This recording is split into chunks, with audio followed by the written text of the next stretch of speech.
Boa tarde a todos e todas, boa noite, né? A todos e todas também. Hoje eu estou muito feliz porque vou conversar com meu parente Almir Suruí, grande liderança do povo Paité Suruí. E antes de começar esse bate-papo, vamos falar um pouco do perfil desse entrevistado, né? Bom, Almir Suruí, para quem não conhece, é nascido aqui em Rondônia, é liderança do povo Paité Suruí, é um ídolo, né? Uma figura ilustre para todos os povos indígenas. Deixa eu desligar esse microfone aqui. Isso. Bom, o Almir, ele chegou a Genebra a convite da Sociedade Internacional de Direitos Humanos para defender os territórios e povos indígenas.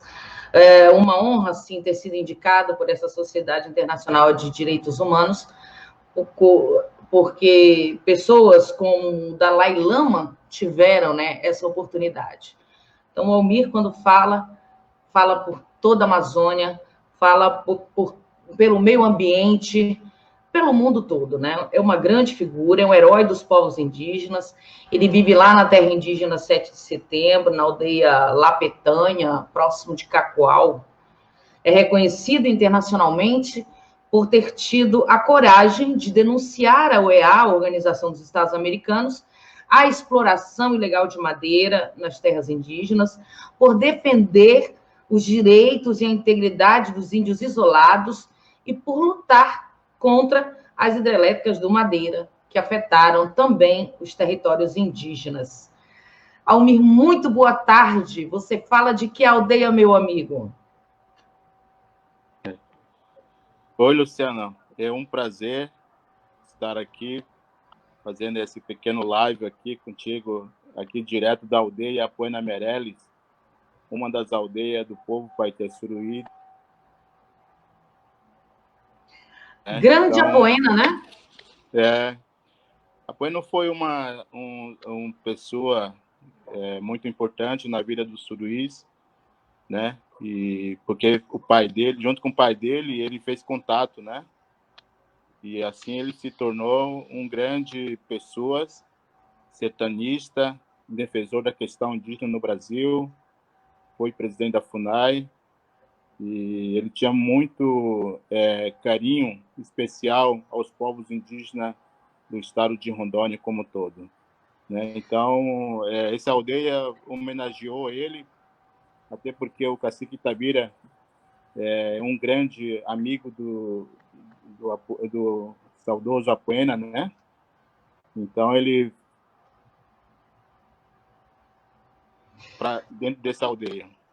Para quem não sabe ou não lembra, o Apoena Meireles foi assassinado em Porto Velho, enquanto sacava dinheiro no caixa automático do Banco do Brasil.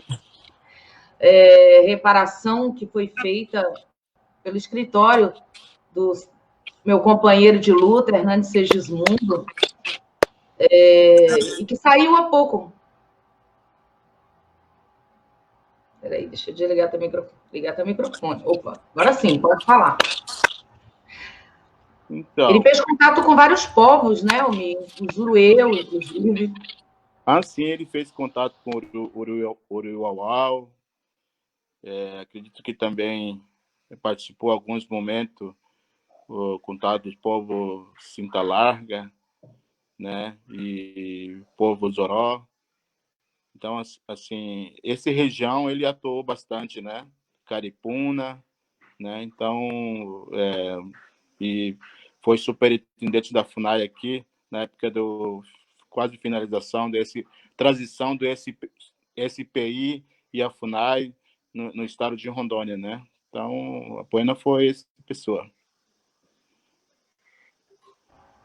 Almir, vamos começar falando da Covid, né? Que é o tema que afeta todo o planeta.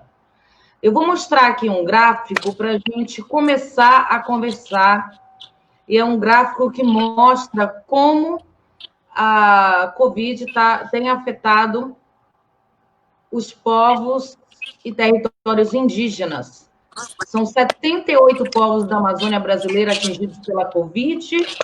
Esse é um mapa da COIAB. Aham. Rondônia aparece com 5 povos afetados já pela Covid. Caritiana, Canoé, Mura, Uruburá e Joró. Isso. 78 povos, meu amigo.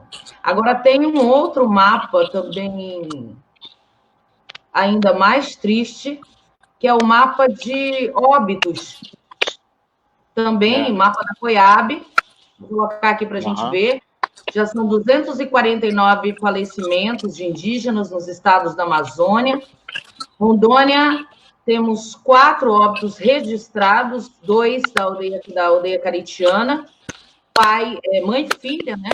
Mãe e filho, um Mura, e tem um aqui que consta como não identificado. São esses números, eles nunca estão conforme os números do Ministério da Saúde, né? A COIAB sempre mostra uma realidade melhor. Peraí, deixa eu desligar teu microfone. Isso, quando você falar, eu ligo. Então, esse cenário, Almi, eu queria saber como que você avalia, né, a gestão do governo federal, do governo do estado, no socorro aos povos indígenas dessa porção da Amazônia. Bom, Luciana, assim, na teoria, a ação do governo deveria ter esse papel de responsabilidade de atender a necessidade de qualquer uma sociedade.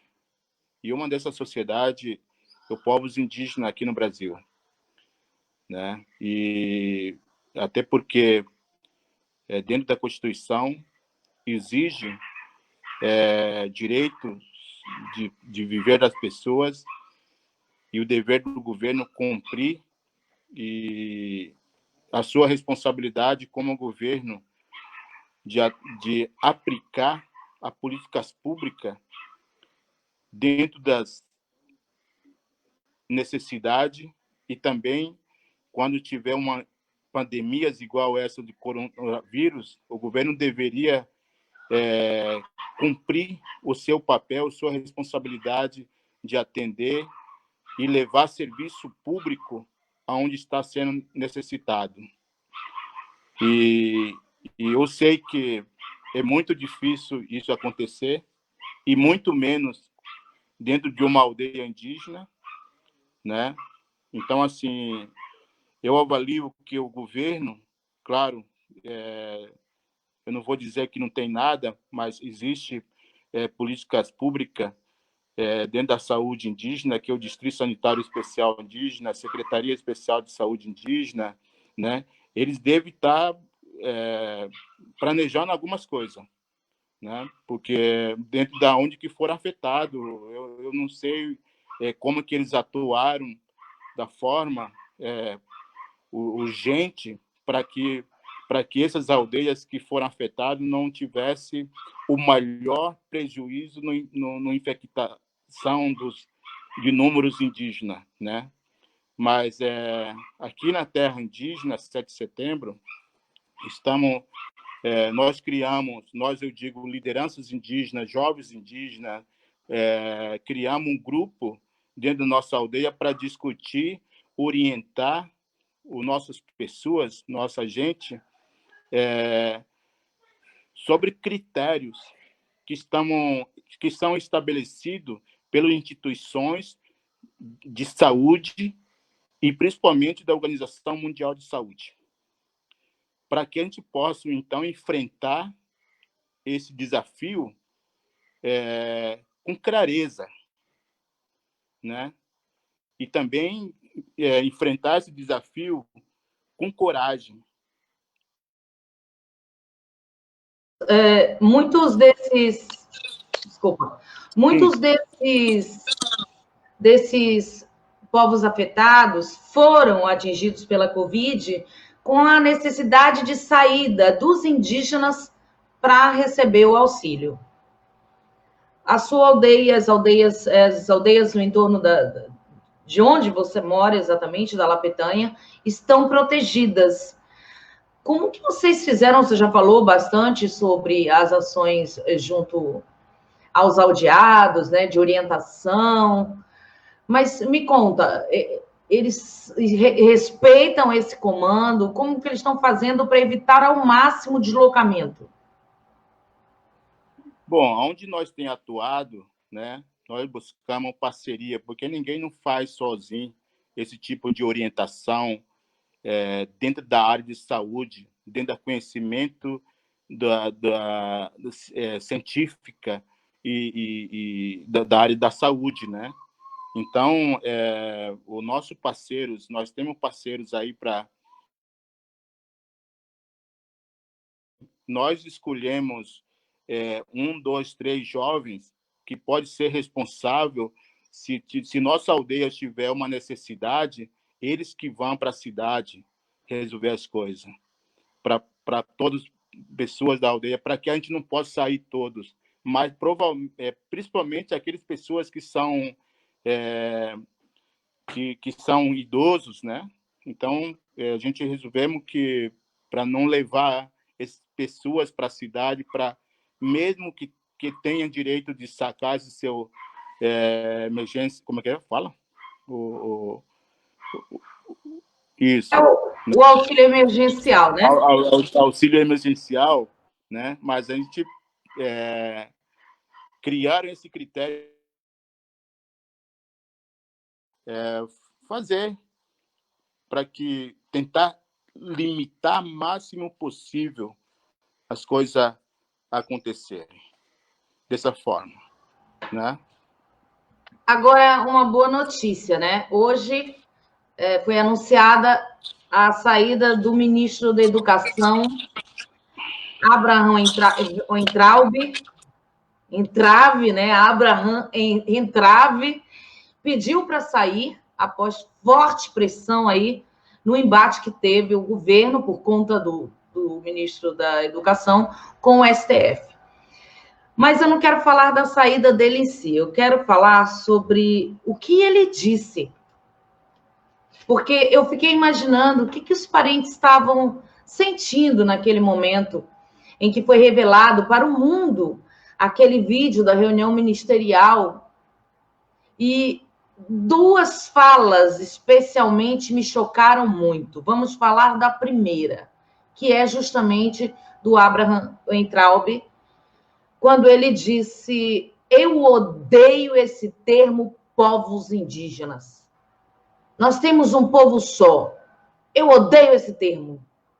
O que você diria, grande líder Almir Suruí, ao ministro da Educação sobre isso? Bom, o que eu diria, e eu já falei em vários momentos também, né, porque eu já tive vários embates políticos na minha vida, né, não só na sociedade não indígena, mas próprio dentro da minha sociedade também, do povo Pai Terra. Quem é o representante do povo, ele não pode ter pensamento de ódio a quem você está representando. Se ele é uma autoridade na área de educação no Brasil, ele tem que respeitar o povo brasileiro como um todo. Independente que raça, que cor, né? Quem são essas pessoas, né? Porque a autoridade, principalmente dentro de uma área de educação, tem que ter essa compreensão de que educação é um instrumento importante para o crescimento de um país justo, um país consciente e um país que tem que buscar respeito, porque é um país que tem pro multicultural, né? Ele tem que ser respeitado. Cultura de cada cultura que compõe um país igual ao nosso país Brasil. Então, lamentavelmente, quando ele estava na autoridade de educação, que ele falou isso, né? Então, totalmente, eu acho que foi irresponsável, né? Foi desumano, né? E demonstrou sua incapacidade de administrar um tema tão importante, um instrumento tão importante, uma política tão importante como a educação. A outra fala, Almir, foi do ministro Ricardo Salles, né?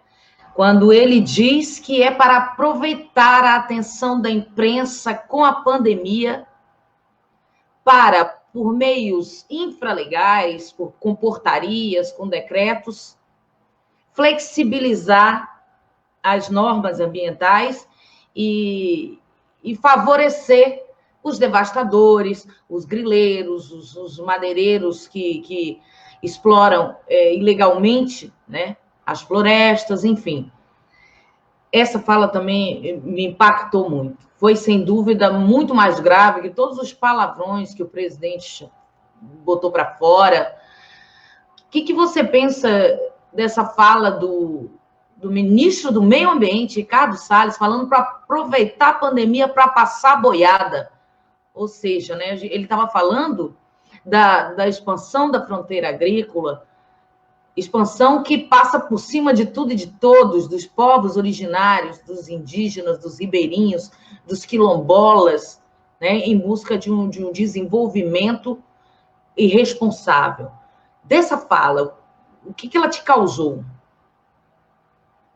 Bom, quando eu vejo que, igual como eu falei, né, uma autoridade dentro da sua área de tema, como meio ambiente, para mim uma área ambiental é tão importante, igual qualquer área, que também ajuda o Brasil a crescer, né? Então, a gente veja, quando acontece isso, né? Talvez não, com certeza, isso foi motivado pelo discurso do próprio presidente da República, né, que tem contra o meio ambiente. Ele acha que ter um meio ambiente, ter floresta no Brasil, ter floresta na Amazônia, não traz desenvolvimento para o Brasil. Isso ele está mal informado, né? O meio ambiente é o papel de equilíbrio de desenvolvimento sustentável para o Brasil, né? Então, mais uma vez, quando eu ouvi isso também, eu lamentei, né? Esse fala do ministro do Meio Ambiente mostrou que eles não estão preocupados com o futuro do Brasil. Eles não estão preocupados com o futuro da sociedade do povo brasileiro. Eles estão preocupados com o seu mandato. Eles estão cumprindo o seu compromisso com o setor que desmata a Amazônia, que desmata a floresta, né? E eles estão cumprindo o seu compromisso, aquele setor que vai prejudicar o futuro do Brasil, né? Então, aqui, eu sei muito bem o que eu posso dizer, que o papel do meio ambiente é um papel de equilíbrio, não só ambientalmente, economicamente, porque assim a gente vai conquistar o mundo na liderança do Brasil na área de sustentabilidade. Isso que nós defendemos. Eu gostaria de tocar exatamente nesse assunto, no quanto o Brasil, por meio desse governo Bolsonaro, se afasta das políticas de meio ambiente que hoje o mundo inteiro caminha, né, para um novo modelo econômico que leva em consideração a proteção ao meio ambiente. Pergunto, você acha que essa postura do governo antiambientalista ela vai acabar provocando prejuízos econômicos? Você que frequentou tantas conferências internacionais em tantos países, né? Eu queria que você falasse mais sobre essa visão do mundo com a Amazônia, mas voltada para a questão econômica mesmo, igual você se referiu.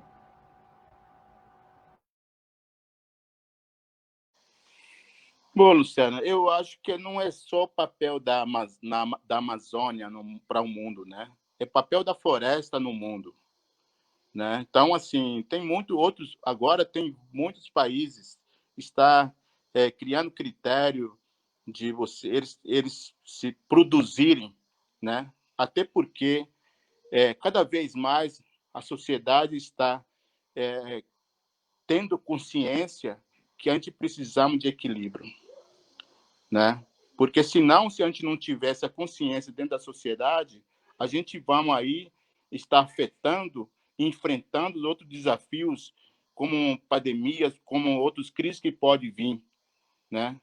Então, antes de todos esses acontecimentos, o que o mundo estava discutindo profundamente e é preocupante é mudança climática. Então, hoje, a maioria dos países estão respondendo a sua população, né? Criando os critérios de como produzir, né? Sustentavelmente, ambientalmente, né?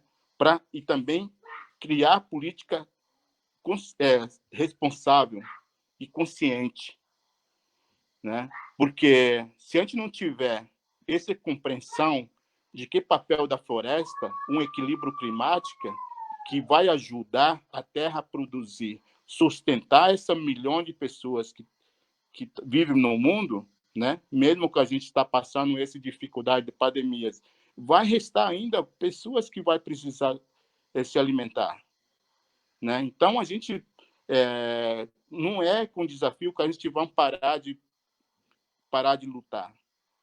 Precisamos buscar novos caminhos, novos estratégias, né? Alinhando os nossos conhecimentos, nossas estratégias, né? E respeitando a opinião de cada um, respeitando o direito de cada um. E assim que a gente precisamos construir essa política mundial econômica, né? Que tem responsabilidade não só economicamente, também social e ambiental. Você acha que esse novo mundo, esse mundo pós-pandemia, a que tantos se referem, pelas mudanças que as pessoas foram obrigadas a fazer no isolamento, é possível com sustentabilidade? Você já conversou com tantos chefes de Estado, com tantas pessoas importantes, tantas vozes, né, na ONU. Você acha que o mundo vai caminhar realmente para uma transformação,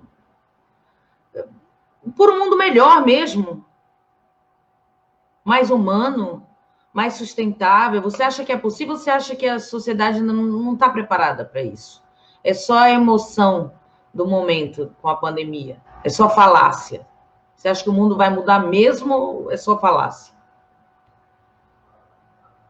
O mundo pode mudar, né? Porque essa pandemia pode ser uma dor que ele trouxe para milhões de pessoas, né? Então, isso, claro que ninguém não deseja a ninguém, mas isso traz um dor tão significado que a gente precisa refletir para ver o que está acontecendo. Se nós estamos se distanciando bastante da natureza, se nós estamos desrespeitando o planeta, né? Se estamos utilizando de forma errada os instrumentos que são estabelecidos pelo universo para a construção de um futuro melhor. Então, espero que esse desafio que o mundo está passando hoje, com pandemias, coronavírus, né, Covid-19, traz uma grande reflexão. Reflexão de que pode mostrar que a gente tem que fortalecer em todos. Nós temos que compreender a compreensão de que todo mundo tem seu espaço para viver com dignidade e com respeito. Isso, o que tem acontecido, desnecessariamente tem desmatado milhões de hectares na Amazônia, desnecessariamente tem acontecido várias guerras em vários países, né? Então, o mundo precisa refletir. E meu sugestão para pessoas que estão me ouvindo agora, né? Vamos fazer uma grande reflexão. Vamos ver o que precisamos mudar, né? Sei que eu não sou um ser humano perfeito, porque nenhum ser humano é perfeito, né? Mas se nós estamos falando e pensando que necessariamente que precisamos refletir o futuro que nós queremos, isso pode trazer uma grande reflexão e onde e para que temos que respeitar aqueles critérios. E um dos critérios são floresta. Um dos critérios são águas, rios, né? Um dos critérios são respeitar outros seres humanos, outras pessoas. O Ailton Krenak, ele fala muito nisso, né? Da gente seguir nesse novo mundo sem se despregar da terra, sem achar que o ser humano é uma coisa e a terra é outra, que um pode viver sem o outro, né?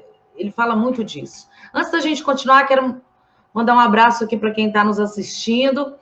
Muita gente te cumprimentando. A Marli Ferreira, em casa, mas não em silêncio, juntos na defesa dos direitos, terra, território. A Neidinha Cardoso, Ivaneide Cardoso. Parabéns, Almir. O equilíbrio do planeta depende do uso responsável que o ser humano fará da natureza. A Keila Corrêa da Silva, que diz: parabéns, Almir, voz gritante da floresta. A Elesiane, espero que a humanidade repense seus hábitos e valores. É difícil, mas tenho esperança que algo possa mudar, sim. Grande reflexão, Almir. Obrigada. Bom, nós falamos da Covid, falamos das falas horríveis dos ministros da Educação e do Meio Ambiente, que reproduzem a mentalidade deste governo contra, né, o meio ambiente, sobretudo contra os povos indígenas, os quilombolas, enfim. Eu te pergunto, esse governo para os povos indígenas fez vários movimentos que agravaram as ameaças, né? Houve a tentativa de desacreditar os institutos de pesquisa, como o INPE, né? No monitoramento das queimadas, ano passado. Os vários gestos para desautorizar os fiscais. Nós temos vários episódios em que o governo fez movimentos a favor do desmatamento, a favor das queimadas, a favor de práticas, né, ilegais e assim, que comprometem o nosso futuro. Como que você avalia o governo com 1 ano e meio, Almir? Eu estive aí antes, logo após, nas aldeias, logo após a eleição de Bolsonaro, estive em janeiro, agora com a minha família, aproveitar para agradecer a estadia na sua casa. Foi muito bem recebida, meus filhos adoraram, foi, assim, a experiência mais valiosa da vida deles, pode ter certeza.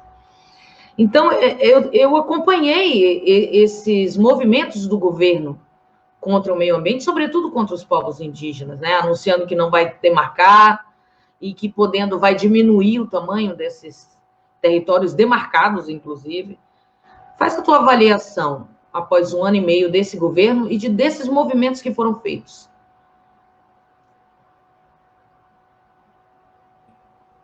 Cada vez mais, terras indígenas são pressionadas pela sua diminuição e colocar as mineradoras, grandes empresas, para, segundo ele, para desenvolver terra indígena, né?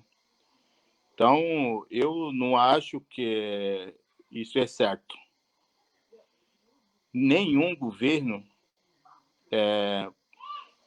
ou melhor, nenhuma pessoa não pode dizer, dentro da própria sua casa, dizer que como que você tem que desenvolver seu território, sua casa, como você tem que cuidar da sua casa, né? Eu, junto com nossos parceiros, a gente tem criado um plano estratégico de 50 anos do território do povo Paité-Suruí. E isso foi uma grande experiência para nós.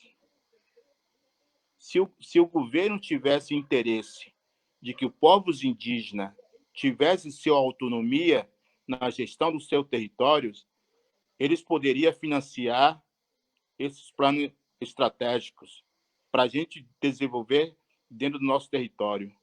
Não é colocar mineradora, não é colocar empresas, não é autorizar ao desmatamento dentro do território, não é autorizar destruição da floresta da terra indígena. Se o governo quer que os povos indígenas tenham sua autonomia, eles precisam ter orçamento para cada terra indígena desenvolver da forma que eles querem desenvolver. Na área de saúde, educação, dos projetos sustentáveis, da cultura, né? Habitação, transporte, tecnologia, tudo isso. E mais, né?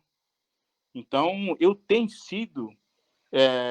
eu questiono o governo quando o governo fala o povo indígena não está desenvolvendo. É culpa de quem? É por culpa do próprio governo. Existe uma política de gestão do território indígena no Brasil. Se o governo quer que as terras indígenas sejam produtivas e sustentáveis, eles têm que só respeitar aqueles critérios, que é o PNGAT, Política Nacional da Gestão dos Territórios Indígenas. Entendeu? E financiar.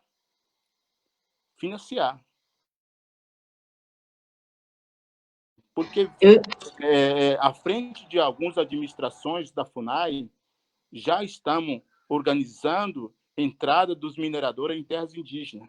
E uma dessas administrações é Cacoal, onde nós vivemos, onde nós defendemos que o território indígena tem que ser sustentável.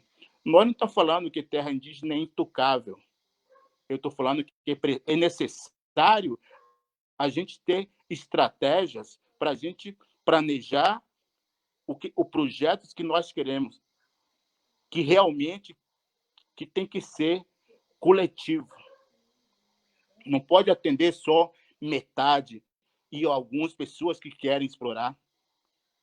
Tem que ser consultado. Existe um critério das Nações Unidas que os povos indígenas têm que ser consultados.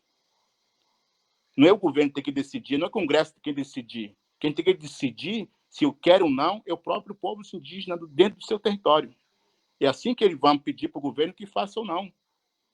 Né? Agora, por exemplo, eu fico bastante preocupado porque uma dessas terras indígenas que está na lista do governo para colocar minerador é terra indígena de Setembro. E muitas vezes eu tenho muitos amigos jornalistas, né, que são nacional e internacional, né, e eles sempre mandam mensagem para mim. Né? Hoje mesmo eu falei com o Carlos Medreiro, né, jornalista de Folha de São Paulo. Ele está preocupado porque um dos nossos líderes indígena no Brasil foi a vítima do Covid-19, que é o Paulinho Pagnacá, né? Então, meu sentimento grande ao povo o povo Kayapó, o povo do Xingu e do movimento indígena no Brasil também, né? Então, assim, então a gente tem que pensar, né? Como é que esse discurso do governo, que são contra o direito dos povos indígenas, contra o meio ambiente, que promovem invasões, promovem desrespeito à questão indígena. Mas isso que nós não queremos. Nós queremos que o governo implementa suas políticas públicas. Isso é responsabilidade do governo. Isso diz Constituição. Isso diz políticas que vêm depois da Constituição Federal, como PL e outros normativas que vêm sendo aprovados dentro de todos, para que a gente possa ser orientado e respeitar aqueles critérios. O governo faz exatamente o contrário do que você está pedindo em nome dos povos indígenas, né? E a prova disso foi a audiência que teve aqui, uma audiência enorme sobre a questão da regulamentação da exploração de minério nas terras indígenas, em que eu estive presente, e junto a uns 200 parentes, né, 200 indígenas que foram lá para protestar, porque não foram convidados. Não foram convidados, não tiveram espaço de fala na mesa. Toda a classe política de Rondônia, os representantes dos poderes convidados, a classe política em campanha, né, pela pele da grilagem, em campanha pelo fim da demarcação, corroborando com toda a destruição que esse governo vem promovendo, estava lá presente. E os povos indígenas sequer foram convidados. O Ministério Público Federal, na véspera, pediu que fosse cancelado aquele debate, porque não tinha povos indígenas na mesa. Então, é isso que você está falando, né? De ser ouvido antes de planejar. Mas é um governo que flagrantemente não fez e não fará esse movimento, porque o presidente deixou claro que odeia os povos indígenas, né? Então. Agora sim, Almi, deixa eu te perguntar uma coisa. O governo do Estado tomou uma decisão essa semana que eu divulguei em primeira mão, porque tenho boas fontes, e uma delas me passou um ofício que estava circulando no SEI, no Sistema Eletrônico de Informações do Governo, em que o governo, o comandante da Polícia Militar anunciou ao ICMBio, ao IBAMA, ao MPF e à Polícia Federal que não mais acompanhará as operações de combate ao desmatamento até que se corrijam algumas irregularidades que, segundo o comandante, ocorrem durante essas operações. Resumindo, ele disse que os policiais correm risco nessas operações, que a população, ou seja, os infratores, né? As revoltas acontecem quando há uma infração e é feita a destruição dos equipamentos conforme instrução normativa, embasada em vários dispositivos legais. Então, o comandante da PM anunciou agora, às vésperas de um período de queimadas, vésperas não, que já começou, né? O período de queimadas, mas às vésperas da aceleração desse período de queimadas, que a Polícia Militar não vai acompanhar os fiscais do IBAMA e do ICMBio. Isso, na tua região, afeta e muito, encoraja e muito esses infratores ambientais, não?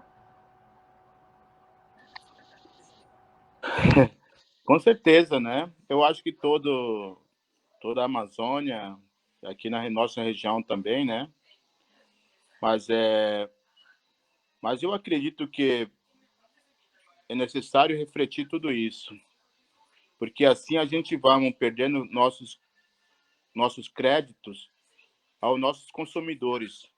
Não estou falando só consumidores do...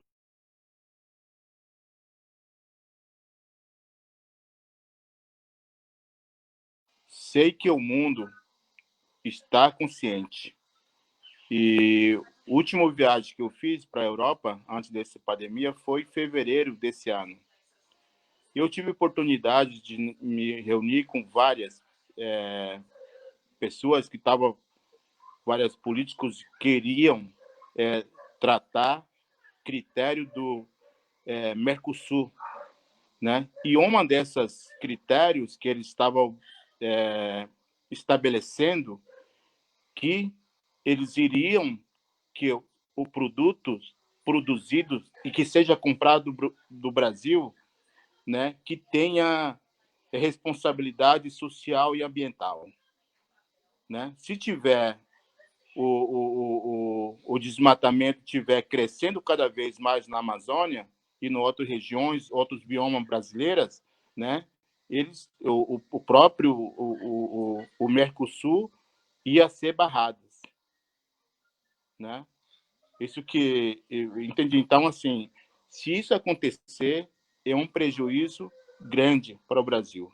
Então, é necessário identificar o nosso governante, tem que ter essa responsabilidade de verificar e o que estão fazendo. Não basta, como eu estou falando, né, trabalhar em uma área, porque se tem um meio ambiente, existe um critério para ser trabalhado com ela, com a agricultura, com o agronegócio, com as fazendas e outros. E para fazer isso, nós temos sabedoria, nós temos conhecimentos, nós temos tecnologia avançadíssimos, nós temos instituições de pesquisas que podem ajudar ao Brasil sair dessas, que achar que o meio ambiente é inimigo de agronegócios, né, de outras culturas que o Brasil estão plantando, né? A gente tem conhecimentos que a instituição de pesquisa e tecnologia pode ajudar, que o Brasil mostrar o caminho que o Brasil precisa crescer com sua responsabilidade, não desrespeitando a cultura, não desrespeitando a maior riqueza que o Brasil tem, que é um privilégio para o Brasil, ter uma parte da Amazônia dentro dela. Isso pode tornar o Brasil como o exemplo mais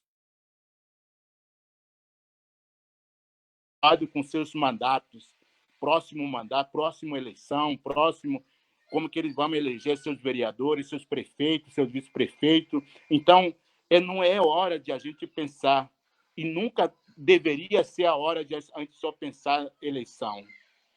Vamos dirigir o nosso povo com responsabilidade, respeitando a qualidade de vida de todos, o povo brasileiro, e o povo rondoniense, e o povo de outros mato-grossenses também. A preocupação já era grande pela quantidade de agrotóxicos que esse governo liberou, né? Já era uma preocupação enorme. Aí vieram as queimadas ano passado, colocando a Amazônia na vitrine, né, da imprensa internacional. Aqui em Rondônia, que nós tivemos sempre no quarto lugar entre os estados com maiores focos de queimadas, e o relatório que saiu agora, recentemente, do PRODES, confirmado pelo INPE, reafirma essa tragédia ambiental do ano passado. Rondônia, em quarto lugar, com mais de 1.200 quilômetros de florestas derrubadas, né?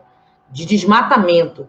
E a gente sabe que isso é terreno perfeito para o próximo ciclo que se inicia das queimadas.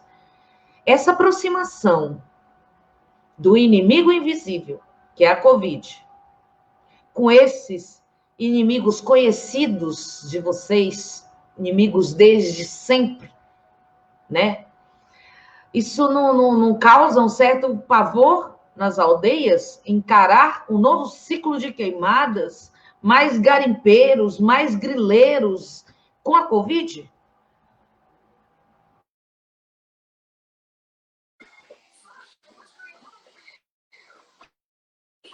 Então, Luciana, é muito preocupante isso, né? Eu quero aqui dizer para você, né, e demais que estão nos ouvindo, aqui cada vez, como eu falei, né, cada vez mais pressão está se aumentando, né? Se aumentando e a gente precisa agir, né? Então, uma das coisas que eu aceitei convite esses dias, né, para fazer live com 34 países que faz parte do GEL, das Nações Unidas, que está trabalhando com o Observatório da Terra. Então, foi um dos indígenas que participou, esse live daqui da aldeia mesmo, né? Foram aproximadamente 80 pessoas, mas são 34 países aproximadamente, né? Mas preocupado com isso. Como é que a gente pode informar os governos para que eles possam implementar suas políticas públicas, respeitando o meio ambiente, né, respeitando a cultura dos povos indígenas, se for, né, dentro de uma área indígena, ou então, assim, ajudando, fornecendo as informações tecnológico, científico, para que produtores, fazendeiros e outros possam, porque isso é nossa proposta. Não adianta a gente dizer só para o governo que então ele vai achar que ele vai, se a gente só dizer, não propor para eles, eles vão achar que nós vamos ser sempre inimigo. Nós não somos inimigo do governo. Nós não somos inimigo de ninguém.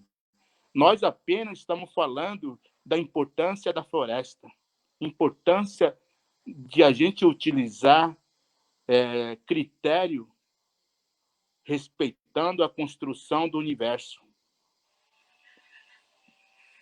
Entendeu? Então, nós não somos inimigo de ninguém. Nós estamos em comum de todos. É muito bonito ouvir isso, muito bonito, Almir. Você é um cara marcado, assim, por essa postura do diálogo, né? Um pacificador e tal. Agora, você tem esperança de que haja diálogo ainda com esse governo? Com um presidente que, sabe, tentou ridicularizar um outro grande líder, que foi o Raoni. Você acha que tem esperança de diálogo com esse governo para tratar de políticas para os povos, para proteger os povos e territórios indígenas?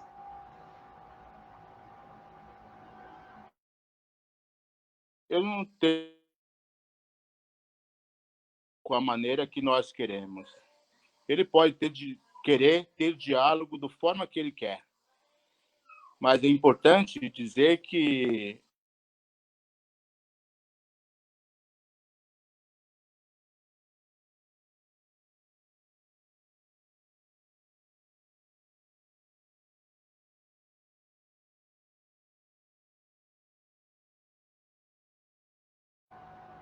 Acho que travou um pouquinho, gente. Nós estamos batendo um papo. Eu aqui da cidade e ao Missuri lá da aldeia, né? Então tem internet, a internet é boa lá, mas também não vamos exagerar, né? Nós já estamos com um bom tempo de conversa e agora acho que travou. Bem na hora que ele estava falando aí sobre essa expectativa essa esperança, né, de diálogo com esse governo, que a mim parece impossível.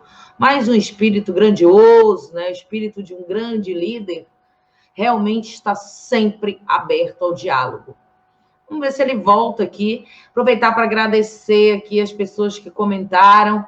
Alice, minha grande amiga Alice Poltronieri, que fala grande líder Almir Suruí. A Cláudia Almeida, que fala complicado esse Ministério da Damares para todos os indígenas, muito mesmo, para os indígenas, para as mulheres, né? Ai, é terrível. Vamos, olha aí, voltou. Bora ver se agora vai. Opa, voltou. Agora sim. Falhou, meu internet caiu. Eu estou falando que eu já experimentei a internet em várias aldeias. Funciona bem, mas não vamos também, né? Muito então, boa conversa, Almir, mas vamos seguir falando sobre esse teu desejo de abrir o diálogo, sabe? De mostrar o quão os povos indígenas são abertos a esse diálogo. Porque, pelo que o que se reproduz na mídia, e há muito tempo, e desde sempre, vamos dizer assim, os povos indígenas ainda são pintados como seres humanos hostis, vamos dizer assim. É isso que a mídia escreve, né? Mídia que não teve a oportunidade, o privilégio de experimentar a acolhida, a generosidade dos povos indígenas, de vários povos indígenas, Paité, Uruê-Uauau, Caritiana, Caripunas, Mura, todos, né? Então, você estava falando disso, dessa pureza, dessa grandeza dos povos indígenas, em ouvir, e também muito firme de querer ser ouvido. Com certeza. Eu acredito que nós, povos indígenas, temos se ir para o bem comum de todos. Nós não defendemos apenas política sustentável para o Brasil, para povos indígenas, mas sim para o Brasil, para o mundo, porque nós acreditamos que a sustentabilidade é um dos caminhos que pode trazer o mundo sustentável dentro da sua consciência, né? Trazer as pessoas, trazer ser humano mais conectado com o universo, com a terra, com a floresta, com outras maneiras de você produzir, né? Você produzindo consciente, sabendo que você vai alimentar milhares de pessoas, isso é importante. Mas muitas vezes pessoas querem produzir sem saber o que vai fazer, o que só pensando lucro. Mas a nossa consciência precisamos buscar e respeitar os nossos próximos, né? Então, o governo tem que agir simplesmente para o interesse dos seus compromissos com seus eleitores que financiaram a sua campanha. Ele tem que governar para o Brasil, respeitando a lei, né? Que tem para obedecendo o que tem que fazer. Não se é o governo, se é uma autoridade, se é um líder, se é um governo, o critério que são estabelecidos de qual forma que você tem que governar, isso não é governo. Isso está governando em seu próprio interesse. Olha aí, um recado para você que chega da Silviane Martins. Minha mãe é professora da aldeia do Suruí. Ela admira muito o trabalho de Almir Suruí. Olha aí, ó. Almir, eu vou te fazer uma pergunta. Você sabe quem falou isso aqui, ó? Queremos dialogar com o mundo. É importante contar as histórias da nossa tribo, mostrar que podemos dialogar com a sociedade civil. É preciso acabar com a visão de que a floresta no chão é sinal de desenvolvimento. Todos precisam apostar na economia verde. Sabe de quem é de quem são essas palavras? Acredito que sim, Luciano. Eu falei um dia, né? Eu falei um dia. E acredito ainda que um dos caminhos é essa, né? Então, eu acredito que precisamos ter esse diálogo, precisamos respeitar esses critérios, né? Precisamos entender a importância de cada segmento, como o segmento ambiental, agronegócio, pecuária e outros, mas é que a gente tem que saber como a gente vai lidar com tudo isso. Porque sem floresta, como é que a terra vai ter esse equilíbrio para produzir, né? Então a gente sabe que muito bem que alguns regiões do Brasil mesmo são secas e produzem muito pouco. E aqui na Amazônia a gente produzimos bastante. Infelizmente, políticas públicas são mal distribuídas, né? Por isso que nós temos ainda pessoas que passam fome em várias cidades no Brasil, inclusive em Rondônia mesmo, eu sei que pessoas têm dificuldade ainda, né? Porque as políticas públicas são mal distribuídos. Então, isso que eu penso. Então, hoje, a partir o caminho e respeitando os critérios que a gente possa, então, garantir o futuro que queremos para nossas gerações. Olha, eu não sei se esses dados chegaram até você. Acho que não, porque é de um estudo recente do grupo de trabalho de geografia da UNIR. É sobre a expansão da soja, da pecuária e da madeira da década de 90 até 2018. A soja aumentou sua área de produção em 917 vezes. A pecuária, 57 vezes o tamanho que tinha na década de 90. E a madeira, 35,86%. Bom, esses dados são, depois de tudo que você falou, revelam o sinal de alerta, né? É o sinal vermelho para a gente parar a forma como caminham com as políticas de proteção ao meio ambiente, refazer esse diálogo, né, e pensar no futuro de forma sustentável. Senão, não sei o que vai sobrar, né? Vou deixar você com a mensagem final desse papo. Gostei demais, meu amigo. Muito obrigada. É sempre muito bom estar com você, receber essa energia, essa sabedoria que emana, sabe, do que você fala. Mande um grande abraço meu aí para todo mundo na aldeia. Não vou lembrar o nome de todo mundo, mas o Rubens, o Mopiri, o Agamenon, essa horta linda, tão bem cuidada, né? Como é que tá o café Suruí?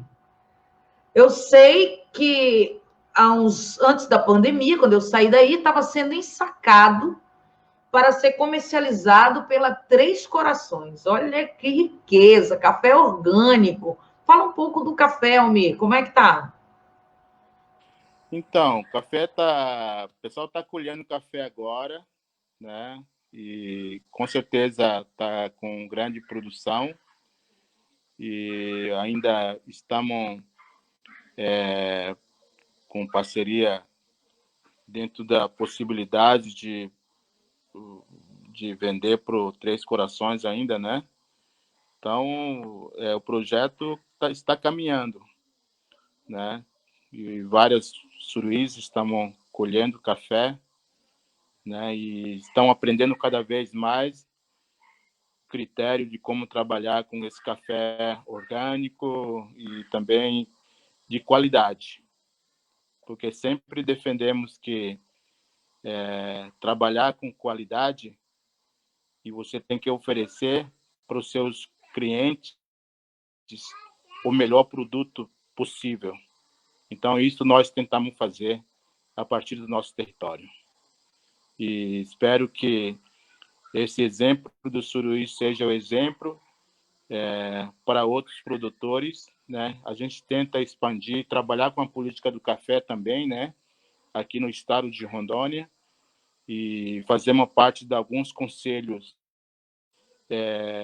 dos produtores de café, algumas cooperativas, para que a gente possa, então, se nós unir, né? Eu também defendo que não tem que pensar, eu sou indígena, ele é o não indígena. A gente tem que pensar, nós somos seres humanos, né? E como líder, eu sempre defendi a toda a sociedade. Eu vou defender sempre o que é melhor para toda a sociedade, independente de quem é indígena, quem não é indígena, né? Então, isso é meu papel como liderança, como líder, né? Então, eu tenho uma grande responsabilidade, eu sei disso, e também eu tenho muito críticas também, né? Mas crítica é bom. Eu nunca achei ruim aquelas pessoas que ficam me criticando, né? O crítica é bom porque aí você vai saber aonde que você está errado, né? Onde você está errando, né? Então você tenta melhorar, você tenta corrigir, né? Então, como eu falei no início da nossa conversa, né? Nenhum ser humano é perfeito. Eu não quero ser perfeito. Eu quero ter vários defeitos, né? Para que alguém pode me criticar, para que eu possa tentar me corrigir e ser um bom líder, que eu possa continuar defendendo a sustentabilidade, continuar defendendo o futuro do nosso país, continuar defendendo o meu povo, que é o povo Paiter Suruí. Isso que eu queria dizer. Muito obrigado. Muito obrigada, meu amigo, meu parente, muito obrigada. Abraço para todo mundo. Vou pegar esse vídeo, converter ele e mandar para que todos vejam aí, tá bom? Foi muito bom estar com vocês. Estivemos juntos em janeiro. Muito brevemente, mas ficou muito marcado o nosso encontro. Meus filhos até hoje perguntam: e o Almir, o Mopiri saíram da aldeia apaixonados. Então, logo passe essa pandemia, vamos voltar certamente. Um grande abraço a todos, muito obrigada. E a sua palavra final para as pessoas que estão em casa pensando como ver um mundo diferente após essa pandemia.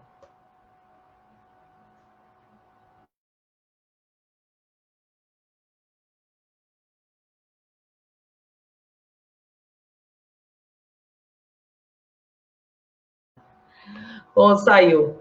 Nossa, a gente conseguiu conversar muito pela distância que a gente está, pela internet, que eu sei que não é fácil nas aldeias, mas foi um prazer estar aqui com vocês, ouvir o Almir. Acho que vocês todos gostaram dessa mensagem dele, né? De paz, de diálogo num mundo tão nervoso que a gente vive, né? Especialmente aqui no Brasil, com essa polarização, a extrema direita, né, que preocupa todo mundo. Então, foi muito bom o nosso papo. Um abraço para todos que estão aí. Ivaneide, Neidinha, beijo. Tirei meu óculos. Alice, Leisiane, Caio, eu vi que você falou aí que tentou contato com o Almir. Olha, eu vou te dar uma dica. Procura a Canindé quando você quiser saber como contactar o Almir Suruí. Com certeza lá você vai encontrar os meios, né? E aproveita, apresenta teu projeto aí que você disse que tem. Começa pela Canindé, porque o Almir, para achar ele, é difícil. Foi um privilégio a gente conversar com ele aqui, porque ele realmente, quando não está fora do país, em alguma conferência, ele está aqui dentro do país ou rodando pelo... Ele não está na aldeia dele hoje, né? Então é assim, eu vivo batendo perna.